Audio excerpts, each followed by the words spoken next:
इस समय हम वसई ईस्ट में हैं, एवरशाइन गार्डन में, और यहाँ हमारी मुलाकात मेलविन सिक्वेरा जी से है। ये दूसरी मुलाकात है।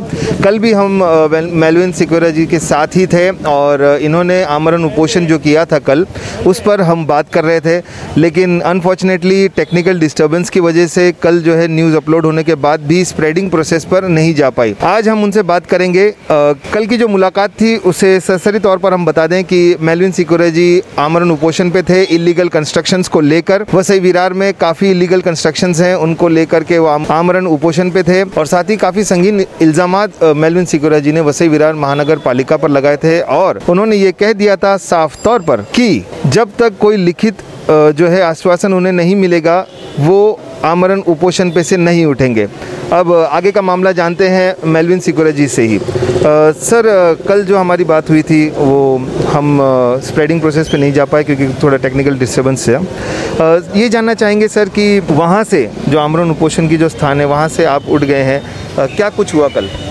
कल ऐसा हो गया कि मुझे 2 घंटे के अंदर ही उनका दबाव बढ़ गया था कि मैं उपोषण पे बैठना नहीं। ऐसे मुँह से बोल रहे थे कि बाबा साहब ने बोला है कि आप ज़रा उठो, साहब का मान रखो।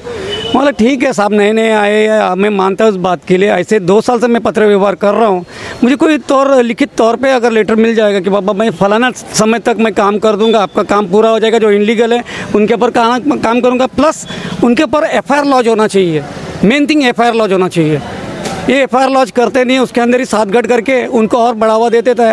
इसके बाद कुछ नहीं होता। तो उन्होंने मुझे कल शाम को 6 साढ़े 5 बजे उन्होंने मुझे लिख के दिया कि भाई अब्बा कि 1 महीने के अंदर मैं वो कार्रवाई करूंगा, 1 महीने के बाद आप यहाँ पर आके बैठ सकते हो, उपोषण को आमरण उपोषण करो या कुछ भी करो। मतलब ये उन्होंने आश्वासन लिखित तौर पर दिया? लिखित तौर पे दिया है, लिखित तौर पे है, यहाँ पर लिखा हुआ है, लिखित तौर पे दिया हुआ है जी। 1 महीने का समय मांगा है। अगर इस महीने में 1 महीने में अगर इलेक्शन स्टार्ट हो गए तो?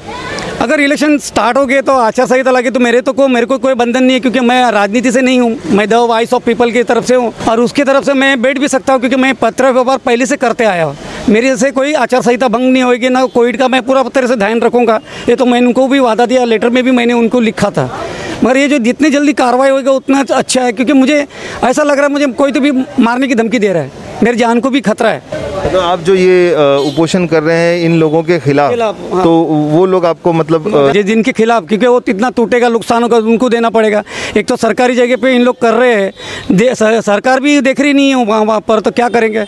अब उनका पैसा जाएगा तो कहाँ से पैसा भर के देंगे? जो आदमी गरीब, मुझे मालूम है गरीब आदमी ने लिया रहेगा, मगर मैं उनके ऊपर ही नहीं करता। मगर जो पैसा खा रहा है सरकारी का जगह बेच के, उनके ऊपर FIR होना जरूरी है, MRTP एक्ट लगना जरूरी है।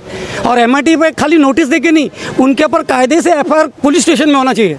जब हम पुलिस को बोलते हैं कि बाबा वो काम तो महानगर पालिका का FIR लॉन्च करना, हमारा काम है बाद में उनके ऊपर कैसा कार्रवाई करने का, तो हम करेंगे। पुलिस वाले बोलते हैं, नगर पालिका बोलते हैं हमने नोटिस दिया है, तो नोटिस दे के कोई फ़ायदा नहीं है। नोटिस तो किसको भी मिलती है MRTP एक्ट के, उसके ऊपर कार्रवाई कानूनी होना चाहिए।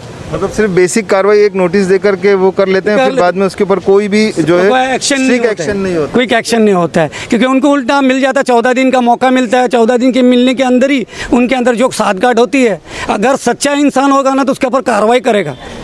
अगर आप बोलते हैं ना सच्चा इंसान, एक सच्चा इंसान लड़ रहा है तो कोई ना कोई आरोप करेंगे कि ये पैसे के लिए कर रहा है या कुछ भी कर रहा है, जो भी कुछ है। मुझे किसी पर ये नहीं है, डर नहीं है। जब मैं लिया नहीं है तो किसी से डरेगा क्यों? तो मैं वो लड़ाई चलेगा मेरा, जब मरते दम तक रहेगा।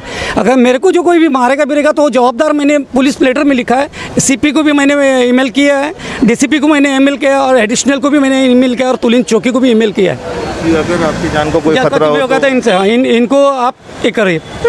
अच्छा सर, ये जो 1 महीने का आश्वासन है, इसमें इन्होंने क्या किया है कि ये पूरी तरह से डेमोलिश करेंगे उन इलीगल स्ट्रक्चर्स को और FIR भी दर्ज करेंगे, ऐसा लिखा हुआ है? सिर्फ डेमोलिशन किया? उसमें ही लिखा है बांधकाम के ऊपर कार्रवाई होगी, जो अनधिकृत है उसके ऊपर कार्रवाई होगी, और मैं कायदे से कार्रवाई करूँगा, जो मेरे कायदे में बैठता करूँगा। तो कायदे में उनके FIR भी बैठता है, तो उनको करने दो। अगर मुझे लगा नहीं कर रहा तो मुझे बैठना है, नहीं तो मैं ज़्यादा डायरेक्ट आज़ाद मैदान पर बैठूँगा।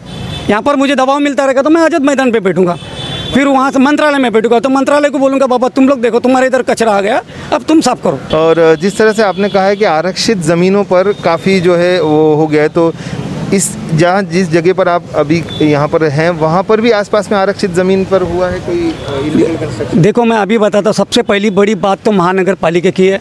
आप मेरे सामने देख सकते हैं, यहाँ पर एक गटर के ऊपर बांधा है, ये इलीगल है कि नहीं इलीगल है, और इसके ऊपर जनता के पैसा लगा है। 98 लाख रुपीज़ 50,000 रुपीज़ लगा है। ये पैसा मैं चाहता था कि बाबा पीछे एक प्लॉट खाली पड़ा है से वो उसके अंदर देखो सीनियर सिटीज़न चाहिए हमें। सीनियर सिटीज़न को ऐसे ही मुआवजा करो ना, ये गटर के ऊपर देख के कचरा और ये यहाँ पे पानी भरता है। ये कॉलम ज़्यादा होने के कारण यहाँ पर कॉलम भरता है, ज़्यादा कॉलम होने के कारण इधर पानी भर जाता है, ये कचरा इधर अटकता है। देखो आप देखो इनका सामने जो है वो सोसाइटी भी है। सोसाइटी अभी इधर देखो सुलभ शौचालय बंदा है, ये सुलभ शौचालय का जगह नहीं है और उसको सेप्टिक टैंक नहीं है, पूरा गंदगी यहाँ पर जाता है। मेन थिंग ये चीज़ जो नाला है ना वो मीठा पानी का नाला है।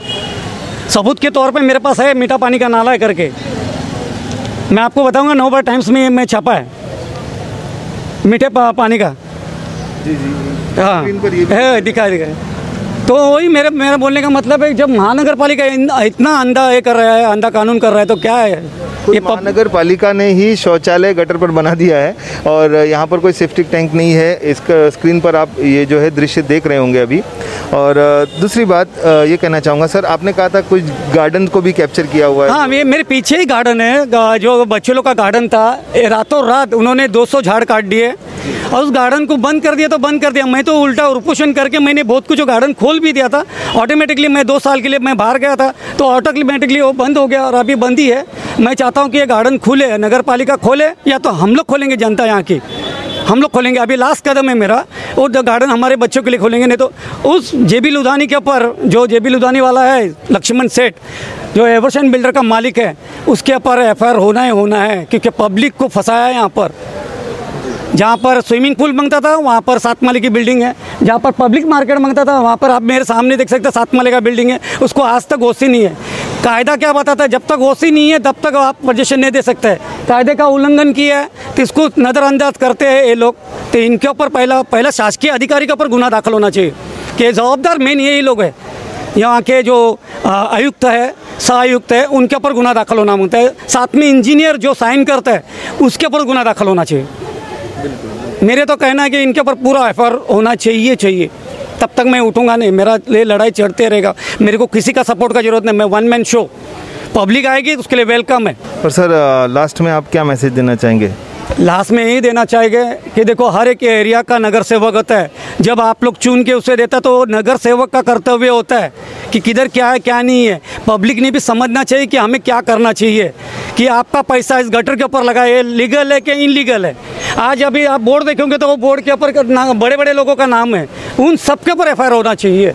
और मैं पब्लिक को इतना बोलता है कि आप ज़रा आँख खोल के देखो कि बाबा आपका नगर सेवक आपके एरिया में काम करता है या नहीं करता है, ये मेन है। जैसे कि आप मैं बताता हूँ क्या, जैसे कि गार्डन, बियर बार, ये रेसिडेंट जोन में भी सब कुछ बना है। आज जो मुद्दा जो उठा रहे हैं तहलका, मैं तो मान देना पड़ेगा तहलका वाले को, तहलका न्यूज़ इंडिया में मानना पड़ेगा कि हर खतरे से वो खतरे में जाके करते न्यूज़। आज वो मेरे पास आया तो मैं तो बोला कि एनी टाइम आप आओ, तो वो भाई मेरे पास आ गए तो मैंने ये दे दिया कि चलो आपका इंटरव्यू चाहिए मुझे, तो मैंने दिया। उसके लिए मैं बहुत बहुत धन्यवाद हूँ तहलका के लिए। आपका भी बहुत बहुत शुक्रिया सर।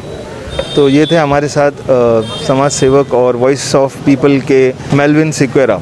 इन्होंने आरक्षित ज़मीन पर इलीगल कंस्ट्रक्शंस जो किए हुए हैं उनके ख़िलाफ़ आवाज़ बुलंद की है, और भी बहुत जगहों पर जो इलीगल कंस्ट्रक्शंस है वसई विरार में, उसके ऊपर आवाज़ बुलंद की। आपको एक बात बता दें, हम ये जानकारी देते चले, वसई विरार महानगर पालिका में 9000 इलीगल कंस्ट्रक्शंस, अवैध बांधकामों के ख़िलाफ़ मुंबई हाई कोर्ट ने जो है आदेश जारी किया है और फटकार लगाई है वसई विरार महानगर पालिका को कि अगर उन्होंने इन 9000 इलीगल कंस्ट्रक्शंस पर कार्रवाई नहीं की तो महानगर पालिका, वसई विरार महानगर पालिका को बर्खास्त भी किया जा सकता है। कैमरामैन रॉकी के साथ मैं बिलाल शेख, तहलका न्यूज़ इंडिया के लिए वसई पूर्व से।